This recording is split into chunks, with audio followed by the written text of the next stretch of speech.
വന്യമൃഗങ്ങൾ കയറാതെ വൈദ്യുതി വേലി നിർമ്മിക്കാൻ വനംവകുപ്പിന് ഫണ്ടില്ല. എന്നാൽ വിദേശ വിനോദസഞ്ചാരികളെ തടയാൻ വനംവകുപ്പിന് യാതൊരു മടിയുമില്ല. ഉപ്പുതറ കോതപാറയിലാണ് വിനോദസഞ്ചാരികൾ എത്തുന്നിടത്ത് വനംവകുപ്പ് ഫെൻസിംഗ് സ്ഥാപിച്ചത്.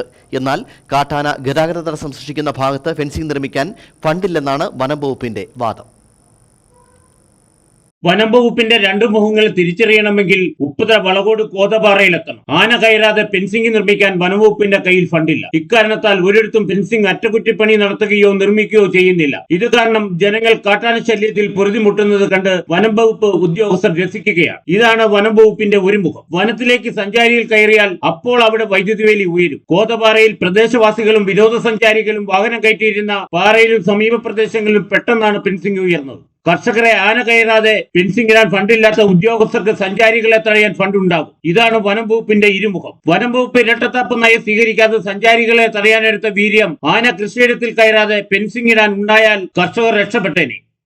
എന്നാൽ കുറച്ചു കാലമായിട്ട് വന്യമൃഗത്തിൽ നിന്ന് നമുക്ക് ജനങ്ങളെ സംരക്ഷിക്കാൻ കഴിയുന്നില്ല. കഴിഞ്ഞ കുറേ നാളുകളായിട്ട് നമ്മൾ കണ്ടിട്ടുള്ള അനുഭവങ്ങൾ നമ്മൾക്ക് വെളിവാക്കി തരുന്നതാണ്. ഇതിനൊരു ഭാഗം, നമ്മുടെ ഈ ഭാഗത്തെ സംബന്ധിച്ച് ഫെൻസിങ് ആണ് ഏറ്റവും പ്രധാനപ്പെട്ട ഒരു ഭാഗം. അത് നമ്മൾ ഒരു പരിധി വരെ നമ്മൾ ചെയ്തിട്ടുമുണ്ട്.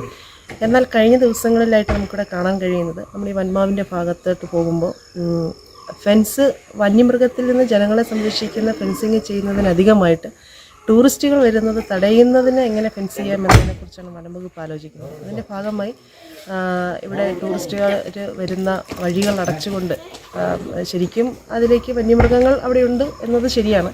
പക്ഷേ അവർ ആ വന്യമൃഗത്തെ സംരക്ഷിക്കാൻ വേണ്ടി അവർ ഫസ്റ്റ് തന്നെ അവിടെ ഫെൻസിങ് ചെയ്യുന്ന നിലപാടിലേക്ക് പോയി. എന്നാൽ നമ്മൾ ജനങ്ങളെ സംരക്ഷിക്കുന്ന തരത്തിലുള്ള ഫെൻസിങ് വളരെയധികം സ്ഥലങ്ങളിൽ ചെയ്യാൻ കിടക്കുകയാണ്. അതൊന്നും പൂർത്തീകരിക്കാൻ നമുക്ക് ഇതുവരെ കഴിഞ്ഞിട്ടില്ല. അതുകൊണ്ട് ആ ഒരു ഭാഗം കൂടി വനംവകുപ്പ് ഇത്തരം കാര്യങ്ങൾ ചെയ്യുമ്പോൾ അതുകൂടി ഗൗരവത്തിലെടുക്കണമെന്ന് ഒരു കാര്യത്തിൽ എനിക്ക് പറയാനുള്ളത്. കോതക്കുഴി കാണാൻ വാഹനം ഒതുക്കിയിടുന്നതും സഞ്ചാരികൾ വിശ്രമിച്ചിരുന്നതുമായ നിരപ്പായ റോഡിനോട് ചേർന്നുള്ള പാറയിലാണ് ഫെൻസിംഗിന്റെ തടസ്സം സൃഷ്ടിച്ചത്. കർഷകർ പരാതിപ്പെട്ടാൽ ഹാങ്ങിങ് ഫെൻസിംഗ് നിർമ്മിക്കുന്നു പറയുന്നതല്ലാതെ യാതൊരു നടപടിയും ഉണ്ടാകുന്നില്ല. വിനോദസഞ്ചാരികളെ തടയാൻ ഫെൻസിംഗ് ഇട്ടതുപോലെ തന്നെ കർഷക ഭൂമിക്ക് ചുറ്റും ഫെൻസിംഗ് ഇടാൻ നടപടി ഉണ്ടാവണമെന്നാണ് ആവശ്യം ഉയരുന്നത്. Idukki vision news, Upputhara.